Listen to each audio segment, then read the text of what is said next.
"Don't pretend you didn't know what you were doing," he said, slamming the contract onto the table between us. The sound echoed through the marble dining room like a gunshot. "You married me for money." I laughed, bitter, sharp, the kind of sound that cuts both ways. "You married me to control me. Don't rewrite the crime now, Dominic." He leaned forward, palms flat against the polished wood, his jaw tight enough to crack. "I gave you everything. A name, a home, access to a life most people only dream about. You gave me a cage." I stood, matching his energy, refusing to shrink. "And now you're angry because I won't sing pretty songs from inside it." His eyes, dark, calculating, furious, locked onto mine. "You signed the contract, Alina. You knew exactly what this was." "So did you." I picked up my wine glass, swirling the red liquid slowly. "And yet here we are, 2 years later, still pretending either of us got what we wanted." The silence that followed was suffocating.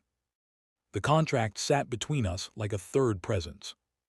28 pages, bound in navy leather, signed in two places, his signature bold and confident, mine smaller, shakier, desperate. Dominic Cross didn't marry for love. He married to protect Cross Enterprises from a hostile takeover orchestrated by his uncle's faction on the board. He needed stability, a wife, the appearance of settled, mature leadership. I didn't marry for love either. I married because my mother was dying, and experimental treatment cost more than I'd earn in 3 lifetimes. Because the hospital sent final notices on pink paper. Because my younger sister was 17 and terrified, and I was the only one left who could do something. The contract was explicit. 2-year marriage minimum. Public appearances as required. Separate bedrooms. No romantic involvement expected or desired. Financial compensation: $2 million up front, $5 million upon completion. Early termination penalties: severe. It wasn't a marriage, it was a business transaction. But business transactions don't usually end with two people hatting each other across a dinner table at midnight, both too proud to leave first. "You haven't touched your food," Dominic said, his voice clipped. "I'm not hungry." "You're never hungry anymore." He lifted his glass, studied me over the rim. "Too busy plotting your next move." I met his gaze. "If I were plotting, you'd never see it coming." "Is that a threat?" "It's a fact." I set down my wine. "You think you're the only one who knows how to play chess, Dominic. You taught me well." His expression darkened. "I didn't teach you anything. You came into this knowing exactly how to manipulate." "Don't," my voice cut through his. "Don't you dare turn this around.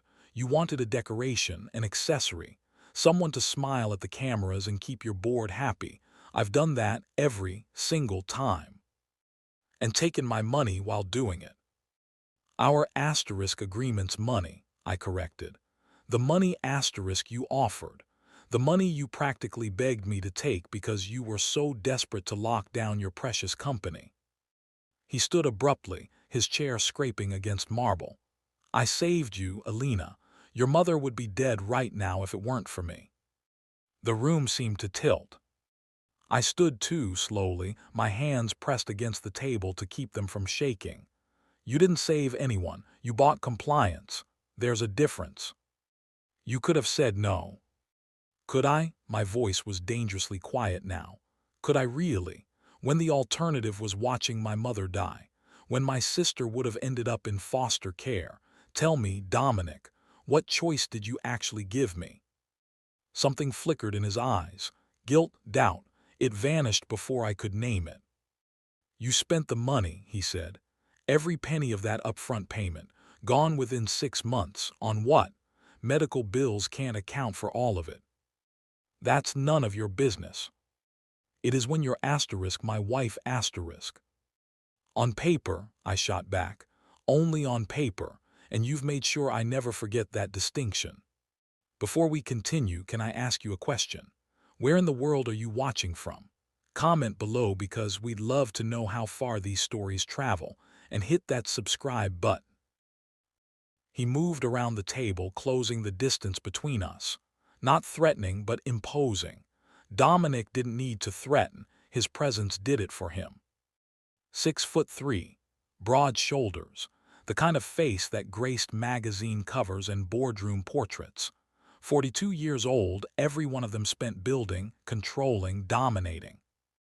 I was 28, an art teacher before this, someone who wore paint-stained jeans and believed in beauty for its own sake. We were never supposed to fit. "I want to know where the money went," he said. "No, Elena. No, Dominic." I held my ground even though he was close enough now that I could smell his cologne, something expensive and woody that probably cost more than my first car. "You don't get to audit my life. That wasn't in the contract." "The contract says." "I know what it says. I've read it more times than you have." I smiled without warmth. Paragraph 12, Section C, financial independence maintained by both parties except as pertains to jointly held assets. My settlement was separate, private, mine asterisk. His jaw ticked. "You memorized it." "I lived it." The next 2 weeks were war by other means. Dominic insisted we attend the Pemberton Gala, a charity event where New York's elite gathered to write checks and judge each other. He needed to present the image of marital harmony. I went, I smiled, I played the role. But I made sure he paid for it. "Elena looks radiant tonight," Margaret Vance cooed, her diamonds catching the chandelier light. "Marriage clearly agrees with you both." "It's been an adjustment," I said smoothly, my hand resting on Dominic's arm. I felt his muscles tense beneath the fabric of his tuxedo. "Learning to merge two lives, two visions." Dominic's smile was practiced. "Elena is very independent." "Independent?" I tilted my head, looking up at him with false sweetness. "Is that what you call it?" Margaret laughed, oblivious to the tension. "You two are adorable. Richard and I fight constantly. It keeps things interesting." "Fighting implies both parties have equal power," I said lightly. "We prefer negotiation." Dominic's grip on his champagne glass tightened, almost imperceptibly. Margaret drifted away, and the moment we were alone, his voice dropped to a lethal whisper. "What the hell was that?" "Truth," I said.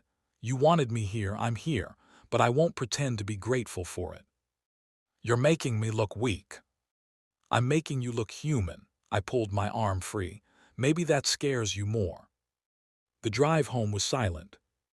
He drove too fast, taking corners with controlled aggression. The city lights blurred past the windows of his Bentley, another symbol of wealth I'd never feel comfortable in. When we pulled into the underground garage of his our penthouse, he killed the engine but didn't move. "This isn't working," he said finally. "No," I agreed, "it is. We have 8 months left on the contract." "I'm aware." He turned to look at me, his profile sharp in the dim light. "I could terminate it early, pay the penalty, end this." My heart lurched, but I kept my voice steady. "Why don't you?" "Because it would look suspicious.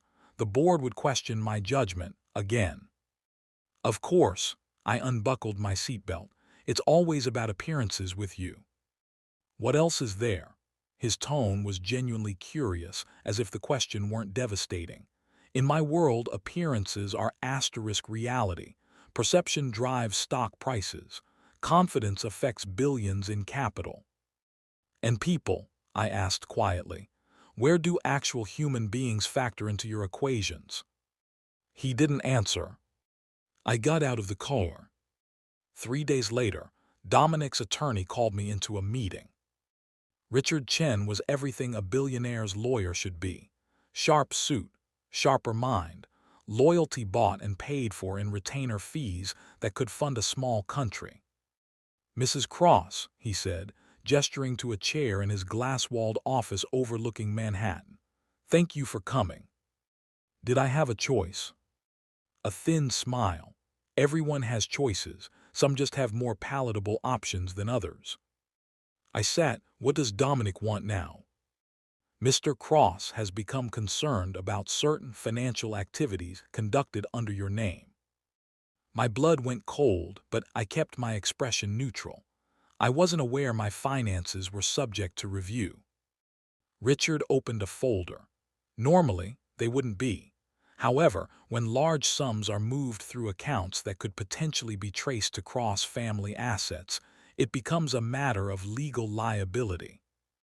I haven't touched any cross assets. Haven't you? He slid a document across his desk. This shows a transfer of $1.7 million from your settlement account to a business entity registered in Delaware 3 months after your marriage, an LLC called Meridian Holdings. I didn't touch the paper, and Mr. Cross would like to know the nature of this business, its purpose, its current status. Tell Mr. Cross, I said, my voice ice, that it's none of his business. Mrs. Cross. Ms. Reeves, I corrected. I never legally changed my name. Check your paperwork. Richard's expression didn't change, but I saw the flicker of respect, or maybe calculation. The contract stipulates. The contract stipulates financial independence for non-jointly held assets. That money was mine. What I did with it is protected, unless it poses reputational or legal risk to Cross Enterprises. It doesn't. Then you won't mind explaining. I do mind, I stood. If Dominic wants to know something, he can ask me himself, not hide behind lawyers. He's trying to protect himself, I finished. He's always protecting himself. Tell him I said no, Richard, and tell him if he sends another lawyer at me, I'll hire my own. That night, Dominic was waiting in the penthouse when I got home. He stood by the floor-to-ceiling windows, backlit by the city, looking like some modern god surveying his domain. You met with Richard, he said without turning. Your spy network is efficient. He's not a spy, he's my attorney. Same thing in your world. I dropped my bag on the entry table. What do you want, Dominic? He turned then, and I was struck, not for the first time, by how devastatingly handsome he was when he wasn't trying, when the calculated mask slipped just slightly. The truth, he said simply. About Meridian Holdings, what you've been building. I walked past him to the bar, poured myself 2 fingers of whiskey, his expensive whiskey, because why not, and took a long sip before answering. No, Elena. No, I faced him fully. You don't get to audit my life. You don't get to question how I spent money that was legally mine. And you sure as hell don't get to act like I owe you explanations when you've spent 2 years treating me like a business expense. I've given you everything. You've given me nothing, the words exploded out of me. Nothing that matters, nothing real. You gave me a room in your house but not a place in your life. You gave me money but not respect. You gave me your name, which I didn't even take, but not your trust. His composure cracked. How can I trust you when you're hiding things? I'm not hiding, I'm private asterisk. There's a difference. Not from where I'm standing. Then maybe, I said softly, dangerously, you're standing in the wrong place. 2 days of silence followed. We moved through the penthouse like ghosts, occupying the same space but existing in different dimensions. He left early for the office. I spent my days at a small studio I'd rented in Brooklyn, another thing he didn't know about. But Dominic Cross didn't become a billionaire by accepting stalemates. On Thursday evening, I came home to find him sitting at the dining table, my laptop open in front of him. Rage flooded through me. What the hell are you doing? Learning the truth, he said calmly, since you won't tell me. You went through my computer. I stormed over, slammed the laptop shut. You had no right. I had every right. He stood, matching my energy. You're my wife. This is my home. And if you're using my money for something that could damage, it's a women's shelter. The words hung in the air. Dominic froze. What? Meridian Holdings. I was shaking now, whether from anger or fear of vulnerability, I couldn't tell. It's a women's shelter for domestic abuse survivors, women who need a place to go when they finally find the courage to leave. He stared at me. I used the settlement money to buy a building in Queens, I continued, the words rushing out now. Renovated it, hired staff, created a safe space for women and children who have nowhere else to go, 24 beds, legal aid, job training, childcare. Why? His voice was hoarse. Because I know what it's like, I said quietly, to feel trapped, to need money so badly you'll agree to anything, to trade your dignity for survival. Elena. My mother wasn't sick, I said and watched his face change. I mean, she was, but that's not why I needed the money. I walked to the window, unable to look at him. My father was difficult, controlling. He managed our finances, made every decision, isolated us. When he died, suddenly, heart attack, we discovered he'd gambled away everything. The house, the savings, all of it. And he'd taken out loans against my mother's name, my sister. My reflection stared back at me in the glass. We were drowning in debt, collections agencies calling every day, threats of legal action, my sister's college fund gone. My mother had a breakdown, actual medical crisis brought on by stress and terror. I heard Dominic move closer but didn't turn. I needed money to save us, I whispered. To pay the debts, get us out from under the crushing weight of his mistakes. Your offer, your contract, it was a lifeline, but it was also a reminder. Of what? That money is control. I finally looked at him. You use money to control me just like my father used the lack of it to control us. Different methods, same cage. His face was unreadable. You should have told me. Why? I laughed without humor. So you could use it against me, hold it over my head, make me even more indebted to you. No, he said, and something in his voice was different, uncertain. So I could understand. Understand, I repeated, the word tasting bitter. You've never wanted to understand me, Dominic. You wanted compliance, obedience, a beautiful wife who'd smile at the right moments and stay silent the rest of the time. That's not fair. Isn't it? I moved away from the window, needing distance. Name one personal thing you know about me. One thing that isn't in the contract or the background check your lawyers ran. He opened his mouth, then closed it. Exactly. I headed toward my bedroom, the guest suite I'd occupied for 2 years, decorated in shades of cream and gold that felt like a hotel. You don't know me because you never wanted to. I was a solution to a problem, a checkbox on your corporate strategy. Elena, wait. But I was already closing the door. I didn't sleep that night. Instead, I sat at my window seat, watching the city breathe below, and thought about the women at Meridian House.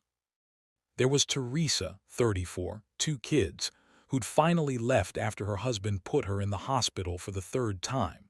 She was learning to code now, building a future one Python lesson at a time. There was Michelle, 22, pregnant, terrified, who'd escaped a boyfriend who'd isolated her from everyone she knew.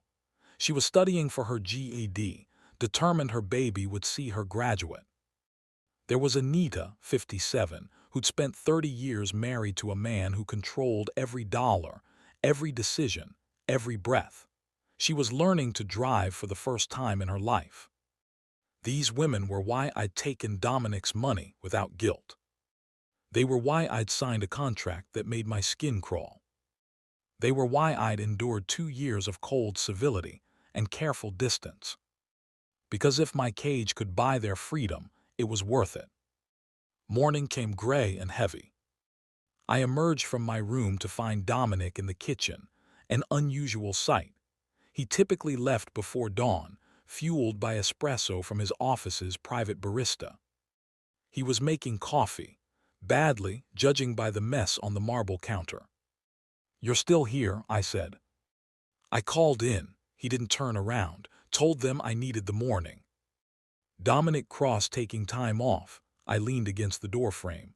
Should I check for apocalyptic signs? I want to see it. He finally faced me, and I was struck by how tired he looked. Lines around his eyes I hadn't noticed before. The shelter, Meridian House. No, Elena. That place is separate asterisk, I said firmly. It's mine. The one thing in my life that has nothing to do with you or this arrangement. I won't let you contaminate it. His jaw tightened. I'm not trying to contaminate anything. Then what are you trying to do? I don't know, he admitted, and the honesty of it stopped me cold. I need to see it, to understand what was worth more than. Then what? He met my eyes, then us. I laughed sharp, incredulous. There is no us, Dominic. There's a contract with an expiration date. That's all there's ever been. Is it? He moved closer, and I hated that my body still responded to his proximity, that 2 years of Cold War hadn't killed whatever unfortunate chemistry we had. Because last night, when you told me about your father, about what you've been building, that wasn't contract talk. That was real. One moment of honesty doesn't erase 2 years of. Of what? He was close enough now that I had to tilt my head back to hold his gaze. Say it, Alina. 2 years of what? Of you making me feel like a transaction, I whispered. Of separate bedrooms and careful distance and public performances. Of me being your employee. Not your partner. Of you giving me everything except the one thing I actually needed. Which was? To be seen, my voice cracked. To be treated like a person, not an acquisition. Something shifted in his expression, pain, maybe, or recognition. I didn't know. You didn't ask. I stepped back, needing air. You assumed. You decided who I was based on the fact that I said yes to your contract, and you never looked deeper. Because I was afraid. The admission hung between us. Afraid of what? I asked. Of this. He gestured at the space between us. Of it meaning something. Of you becoming someone I couldn't afford to lose. My heart was pounding. So instead you made sure to never have me in the first place. Yes. The word was barely audible. Well, I straightened my shoulders. Mission accomplished. I spent the day at Meridian House, throwing myself into work. We were onboarding 3 new residents. A mother with twin toddlers who'd been living in her car, a 19-year-old who'd aged out of foster care straight into an abusive relationship, and a woman in her 40s who'd finally found the courage to leave after 20 years. This was real, this mattered. Not penthouse views or charity galas or carefully maintained appearances. This. You okay, Ms. R? Jenny, our social worker, found me in the office around 3. You seem distracted. Just tired. Liar, she sat on the edge of my desk, concern in her dark eyes. What's going on? Jenny was one of the few people who knew about my situation, about the contract marriage, about where the money had come from. She'd never judged, just accepted and helped me build something meaningful. He found out, I said, about this place. Your husband. He's not really, I stopped. Yes, Dominic. And he wants to see it, says he wants to understand. Jenny studied me. What do you want? I trailed off, surprised to find tears threatening. I don't know. For 2 years I've been so sure of everything. Sure he was the villain, I was the victim. Sure this was all just a business transaction. Sure I was doing the right thing by keeping everything separate and protected. But last night he looked at me like I was someone worth knowing, I whispered. And I'm terrified of what happens if I let that mean something. Jenny squeezed my hand. Alina, you've spent 2 years building walls. Maybe it's time to ask yourself who they're really protecting. I got back to the penthouse after 9. Dominic was in his study. I could see the light under the door. I should have gone straight to my room, should have maintained the distance. Instead, I knocked. Come in. He was at his desk, surrounded by papers, laptop open, working even though he'd taken the morning off. Of course he was. I'll let you see it, I said without preamble. The shelter, Saturday morning if you're available. He looked up, surprise evident. Really? On one condition. I stepped into the room. You don't try to fix anything. You don't throw money at problems or suggest how I should run things differently. You just observe. Can you do that? Yes. I mean it, Dominic. This isn't Cross Enterprises. You don't get to CEO your way through everything. I understand. He stood rounding the desk. Thank you. Don't thank me yet, I said. You might not like what you see. Why?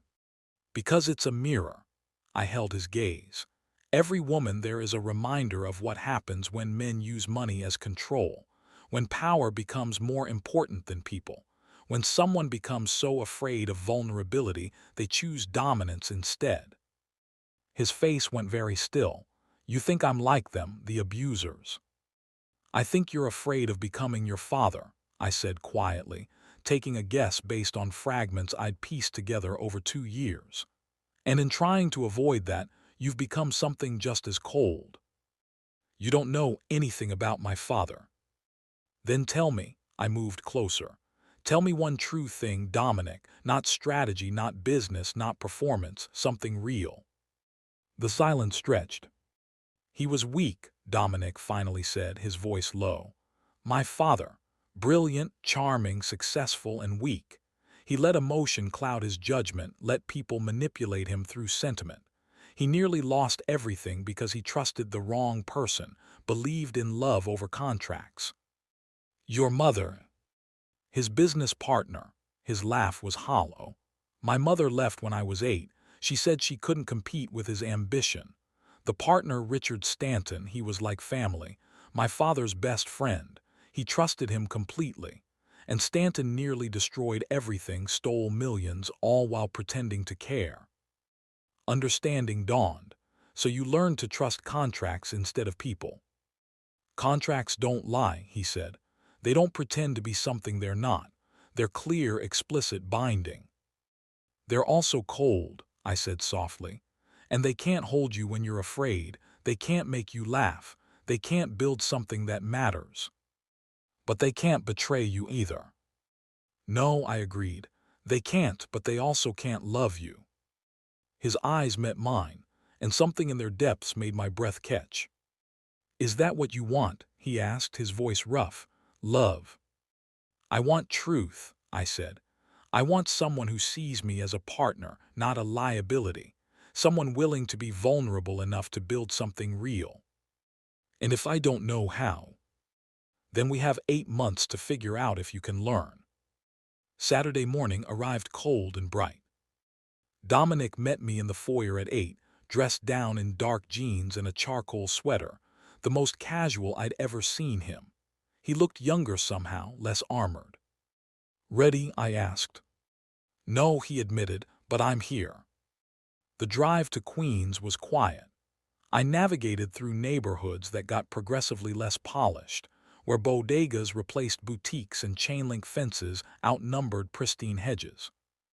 Meridian House sat on a tree-lined street, a 3-story brick building that had once been a small apartment complex. I'd kept the exterior modest, unremarkable. Safety meant anonymity. This is it, Dominic asked as we pulled into the small parking lot. This is it. Inside, the space transformed. Warm colors, comfortable furniture, children's artwork on the walls. It smelled like coffee and breakfast. Jenny had Saturday kitchen duty, making her famous banana pancakes. Ms. R., 2 small tornadoes, the twins Maya and Marcus, launched themselves at me. You came. Of course I came. I scooped them up, one on each hip, their giggles infectious. Have you been good for Miss Jenny? Mostly, Maya admitted with 4-year-old honesty. Who's that? Marcus pointed at Dominic, who stood frozen in the doorway. This is Mr. Cross, I said carefully. He's visiting. Is he nice? Maya asked with the blunt assessment of childhood. Dominic's expression softened in a way I'd never seen. I'm trying to be. The next 3 hours changed something fundamental. Dominic sat in our community room, silent and observant as I'd requested, watching as women moved through their morning routines. Teresa teaching a coding class in the corner. Michelle practicing interview questions with Jenny. Anita helping the twins with a puzzle, her hands steady and sure. I caught him watching when Sophia, one of our newest residents, came downstairs with a split lip that hadn't been there yesterday. She went back, I said quietly, sitting beside him, to get her documents. He was waiting. And you just let her come back. 7 times, I said. That's the average. 7 times before a woman leaves for good. We don't judge, we just keep the door open. His jaw worked. The man who did that has no idea this place exists. That's the point. We're not in the system, not registered anywhere that could be subpoenaed. The women come through referrals, word of mouth, domestic violence counselors who know to trust us. That's why you used your own money, he said slowly. Why you couldn't come to me or use cross resources, because it had to be invisible. Yes. And you let me think, he stopped.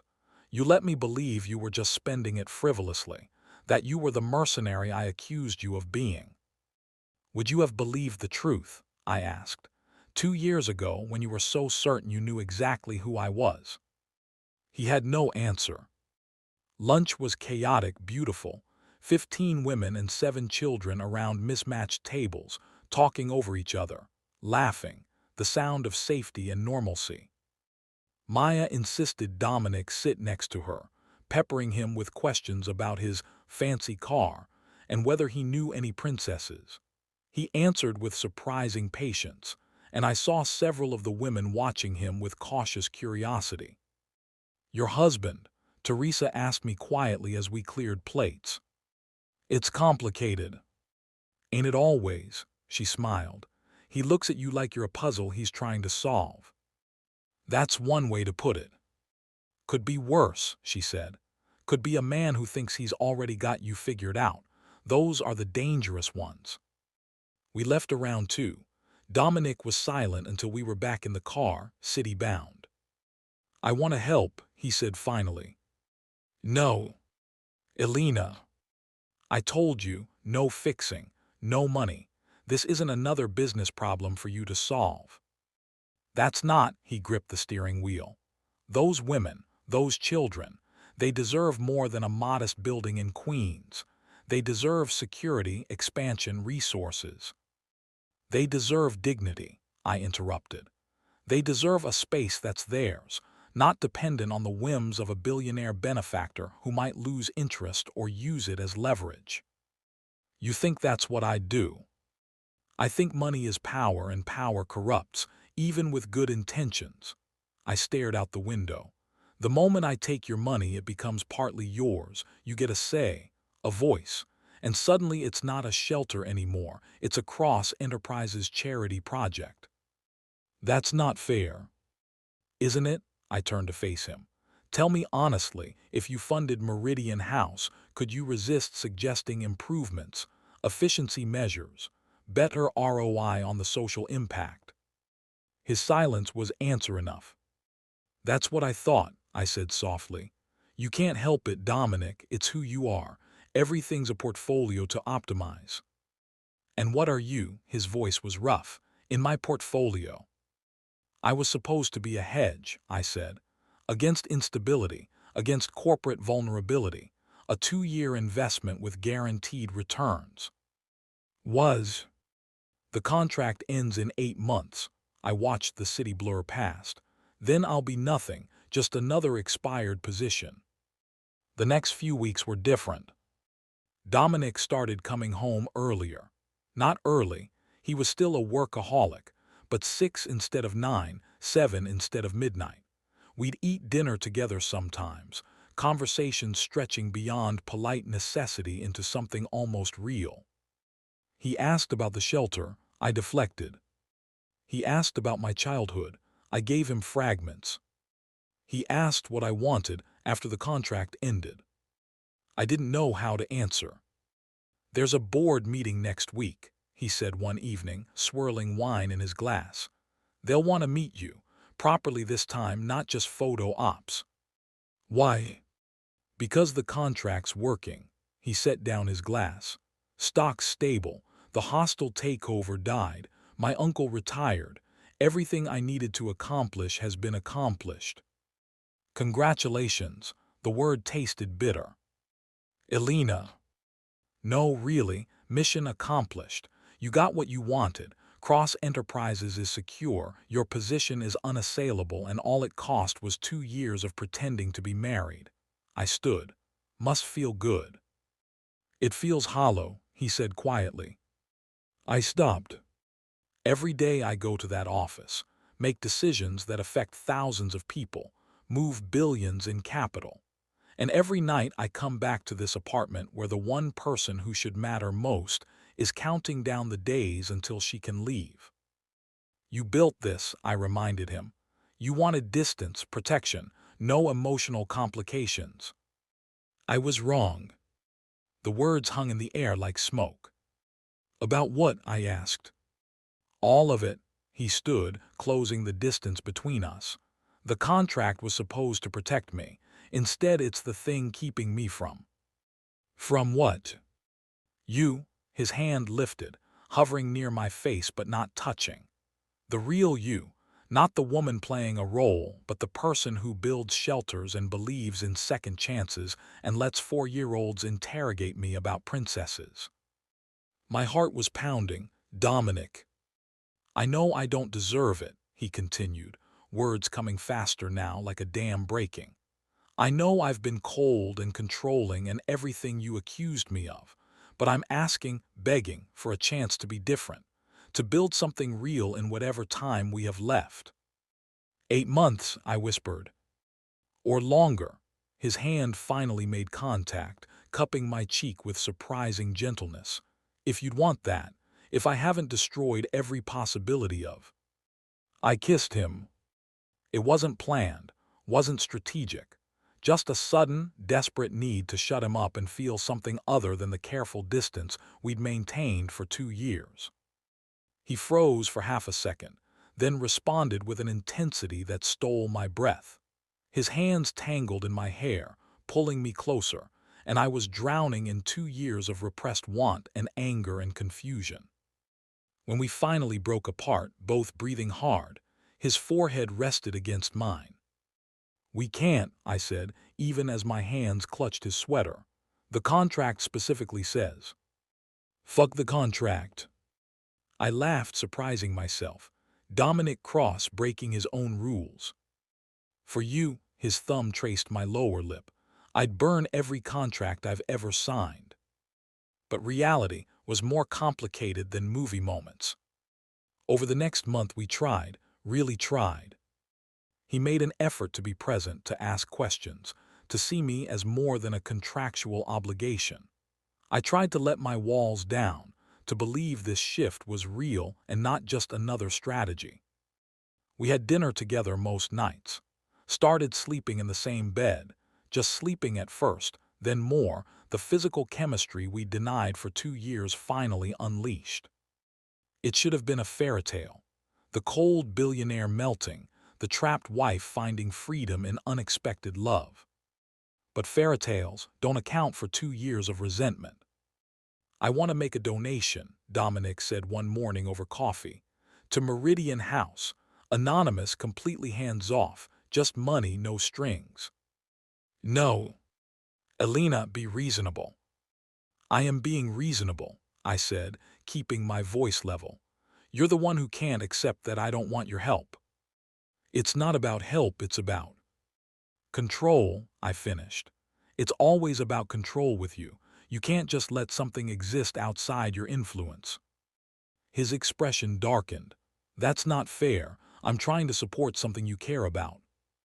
By throwing money at it. That's not support, Dominic. That's dominance dressed up as generosity. So what do you want from me? His voice rose. I'm trying, I'm changing, I'm doing everything you asked. I never asked you to change. I slammed my mug down. I asked you to see me, to respect my boundaries, to understand that not everything needs to be fixed or funded or controlled. I can't just stand by and watch. Yes, you can. I was shouting now, 2 years of frustration boiling over. That's exactly what you can do. You can trust me to handle my own project. You can believe I'm capable without your intervention. You can let something matter to me that has nothing to do with you. The silence that followed was deafening. You're right, he said finally, his voice hollow. I can't. I don't know how to love something without trying to protect it, improve it, control it. It's all I know. Then maybe, I said, tears burning my eyes, we're both still in cages, just different kinds. The contract expired on a Tuesday. We made it to the end, barely. 2 years of careful performance followed by 2 months of trying and failing to build something real from ashes. The final legal meeting was brief. Richard Chen had all the paperwork ready. I signed my name, Alina Reeves, not Cross, and watched as 2 years dissolved into legal record. The final payment hit my account instantly. $5 million, the price of my freedom or my dignity, depending on how you looked at it. Dominic walked me to my car. I'd bought one the month before, preparing for this moment. A modest sedan, nothing flashy. Everything in it was mine: clothes, books, the small painting I'd been working on in secret. Where will you go? He asked. I have an apartment, near the shelter. I'd rented it weeks ago, unable to bear the thought of searching for a place after the contract ended. Nothing fancy, but it's mine. You could stay. The words came out strained. The penthouse is too big for one person anyway. We both know that wouldn't work. Because you hate me. Because I don't. I turned to face him fully. If I hated you, this would be easy, but I don't. I see who you could be, who you are in moments when you forget to protect yourself, and it makes me furious because you can't sustain it. His jaw clenched. I tried. You did, I agreed. But trying isn't the same as changing. You're still the man who needs to control everything, who can't let go, who uses money as a solution to every problem. And I'm still the woman who needs freedom more than security. So that's it, his voice cracked. 2 years and we just walk away. You walked away the day you proposed a contract instead of a relationship, I said gently. I'm just finally accepting what you knew all along. We were never meant to last. What if I was wrong? What if we could? If we hadn't started with lies? I interrupted, echoing words he'd once said.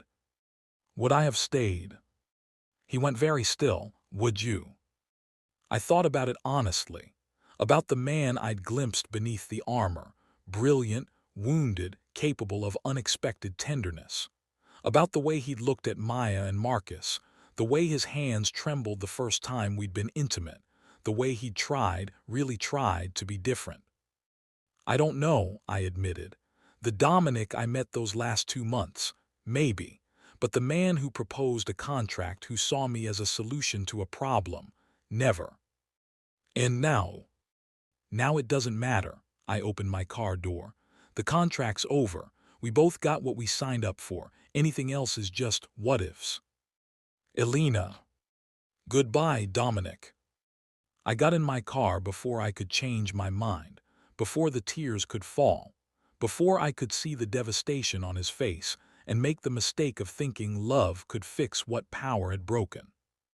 3 months later, I was painting in my apartment when the doorbell rang. Not Dominic. I'd have recognized his knock. When I opened the door, I found a lawyer I didn't recognize holding a folder. Ms. Reeves, I'm Sarah Chen, representing the Meridian Foundation. I'm sorry, I think you have the wrong person. I don't know anything about.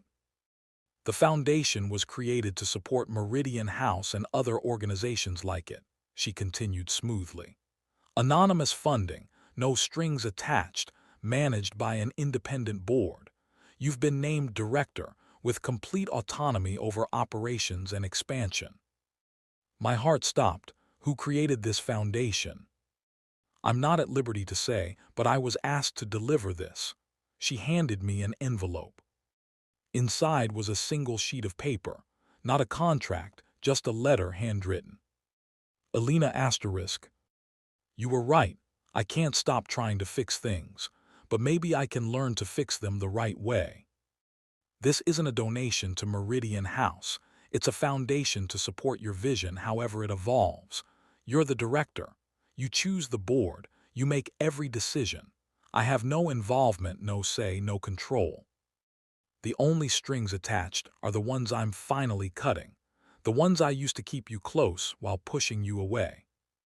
I learned something from you. Freedom isn't the absence of connection. It's the presence of choice. You chose to leave. I'm choosing to respect that. But I'm also choosing to believe that sometimes, when cages are opened, people might find their way back to each other. Not because they're trapped, but because they want to be. If that day comes, if you ever want to try again without contracts or conditions, you know where to find me. Until then, build something beautiful. You're extraordinary at it. D. I read it 3 times, tears streaming down my face. Sarah cleared her throat. The foundation's first disbursement is available immediately. 50 million with annual renewals. Will you accept the position? I thought about Dominic, about the man who'd spent 2 years afraid of vulnerability and 3 months learning to let go. About the difference between control and support, between possessing and honoring. About the fact that he'd given me the one thing he'd never been able to give himself: freedom without conditions. Yes, I said, I accept. Excellent, I'll have the contracts drawn up. She paused at my expression. Is something wrong? No contracts, I said, thinking of Dominic's words. A letter of agreement, terms we both honor, but no contracts, not anymore. Sarah smiled, understanding in her eyes. I think that can be arranged. 6 months later, Meridian House had expanded to 3 locations. We helped 47 women and 62 children. Teresa had landed a job at a tech startup. Michelle had graduated and started college. Anita had finally gotten her driver's license at 58. I was walking through our newest location in Brooklyn when my phone rang. Unknown number. Hello. The answer is yes. Dominic's voice, uncertain in a way I'd never heard. What's the question? If we hadn't started with lies, he said quietly, would you have stayed? My heart was pounding. That wasn't the question. Then what was? The question was, if we start now with honesty, no contracts, no conditions, no cages, could we build something real? Silence, then, could we? I looked around at what we'd built together, not despite his money, but because he'd finally learned how to give it without taking, because he'd chosen to respect my freedom instead of trying to control it. I don't know, I said honestly, but maybe we could find out. No guarantees, no contracts, just trying. Just trying, he repeated. When? Coffee, I suggested. Thursday, the cafe by Meridian House, 7 p.m. I'll be there. Dominic. Yes. Don't be late, I said, and don't bring contracts. His laugh was soft, genuine. I wouldn't dream of it. Thank you so much for watching till the end. I truly appreciate you for spending your time here. It means a lot more than you know. Let me know in the comments where you're watching from. I really want to hear from you. If you enjoyed this story, please like the video, subscribe to the channel, and drop a comment. Your support helps the channel grow and brings more stories like this your way. Thank you for being here. More amazing stories are coming, don't miss them.